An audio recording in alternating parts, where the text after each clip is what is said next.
Assalamualaikum warahmatullahi wabarakatuh. Salam sejahtera bagi kita semua. Perkenalkan, saya Wulan Utami, mahasiswi program studi Magister Pendidikan Luar Biasa, Fakultas Keguruan dan Ilmu Pendidikan Universitas 11 Maret Surakarta. Hari ini, saya akan menyampaikan materi mengenai sejarah perkembangan filsafat ilmu. Untuk memenuhi tugas mata kuliah filsafat ilmu yang diampu oleh Bapak Abdul Rahman PhD.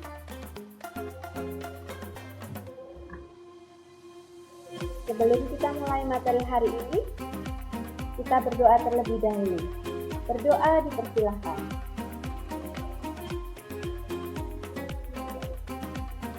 Terima kasih.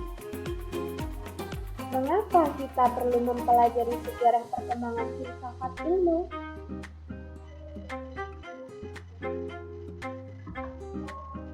Karena kita perlu mengetahui hakikat filsafat ilmu, mengetahui sejarah filsafat ilmu, mengambil nilai bagaimana cara berpikir kritis dari para filsuf dunia, dan yang terpenting, kita dapat menerapkan filsafat sebagai landasan dari segala ilmu.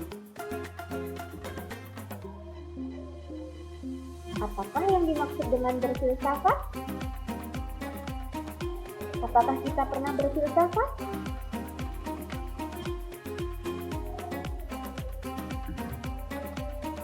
Tentunya pernah, karena filsafat lahir dari sebuah pertanyaan. Seperti para filsuf-filsuf dunia yang waktu itu berpikir, bagaimana asal-usul alam semesta? Lalu muncullah ilmu fisika. Bagaimana cara menjalankan sebuah negara? Lalu muncullah ilmu demokrasi. Bagaimana cara manusia menjalin hubungan dengan Tuhannya? Lalu muncullah ilmu agama. Filsafat adalah ilmu tentang cara berpikir. Apakah kalian tahu? Cara berpikir bisa mempengaruhi seluruh aspek kehidupan kita. Filsafat sangat penting untuk kita pelajari, karena filsafat merupakan fondasi yang kuat untuk kita mempelajari ilmu pengetahuan.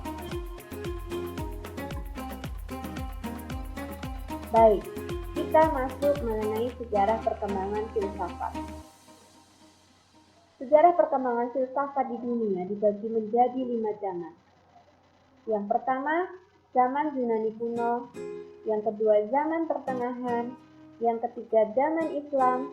Yang keempat, zaman Renaissance modern, dan yang kelima, zaman kontemporer. Kita akan bahas satu persatu. Mengenai zaman Yunani kuno. Pada zaman ini, dipandang sebagai zaman keemasan filsafat. Orang memiliki kebebasan untuk mengungkapkan ide-ide atau pendapatnya.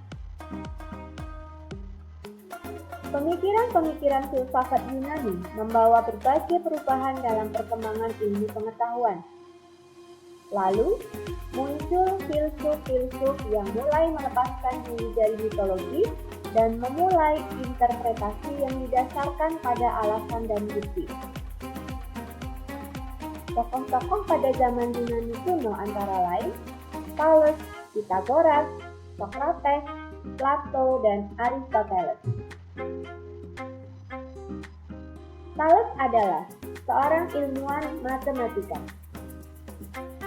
Teorinya berisi asal alam adalah air. Dia juga mempelajari tentang listrik. Pythagoras adalah seorang ilmuwan matematika. Seperti yang kita ketahui, Pythagoras memiliki teori yang berisi teori Pythagoras. Realitas alam adalah harmoni antara bilangan dan gabungan antara dua hal yang berlawanan. Socrates. Isi teorinya adalah pengetahuan yang sangat berharga adalah pengetahuan tentang diri sendiri. Plato. Teorinya berisi, realitas kebenaran bukan ada dalam ide, tetapi pada alam empiris. Dan yang terakhir, Aristoteles. Aristoteles mencari jalan keluar dari berbagai persoalan besar dalam filsafat dan mempersatukan dalam satu sistem, yaitu logika. Aristoteles juga dikenal sebagai bapak logika.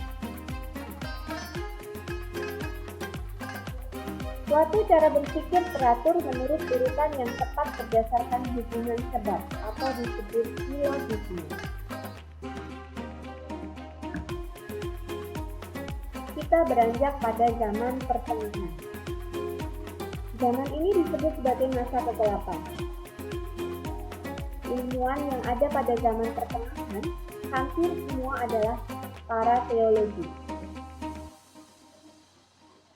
Pada saat itu, filsafat digunakan sebagai pembuktian keberadaan Tuhan. Tokohnya meliputi Peter Abelardus, Albertus Magnus, dan yang paling terkenal adalah Thomas Aquinas. Bersamaan dengan zaman pertengahan, di bagian dunia bagian timur, sejak awal kelahirannya, Islam memberikan yang sangat besar terhadap ilmu. Kedatangan Nabi Muhammad SAW bersama Islam memberikan cahaya kepada masyarakat yang hidup di zaman jahiliyah yang penuh dengan keterbelakangan, memasuki masyarakat yang lebih berilmu dan beradab. Tokoh-tokoh pada zaman Islam adalah Al-Kindi, Al-Razi, Al-Farabi, Ibnu Sina, dan Al-Ghazali. Kemudian kita masuk pada zaman Renaissance modern. Zaman ini disebut sebagai masa pencerahan. Momentum penting yang memunculkan masa modern adalah dimulainya babak baru yang disebut dengan istilah Renaissance. Paham yang muncul pada masa Renaissance adalah rasionalisme dan empirisme. Kebangkitan kembali ilmu pengetahuan di benua Eropa menandai lahirnya abad modern. Pada zaman abad modern terjadi perubahan besar pada dunia. Masyarakatnya mulai tergerak untuk mempelajari politik, budaya, ilmu pengetahuan, dan sosial ekonomi. Tokoh pada zaman Renaissance modern siapa saja? Seperti yang ada dalam layar ini. Yang pertama adalah James Watt.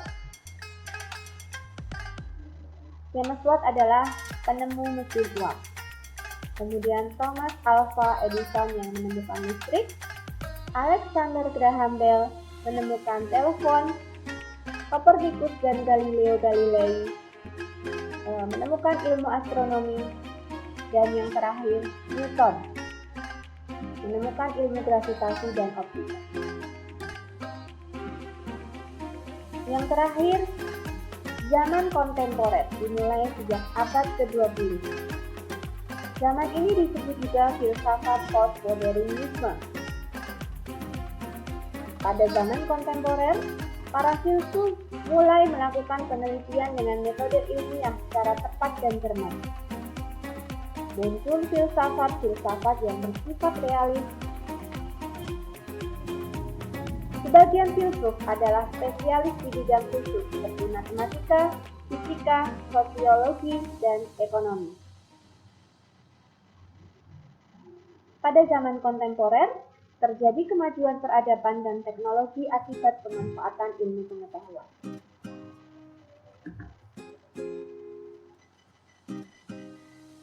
Ciri pada zaman kontemporer munculnya aliran-aliran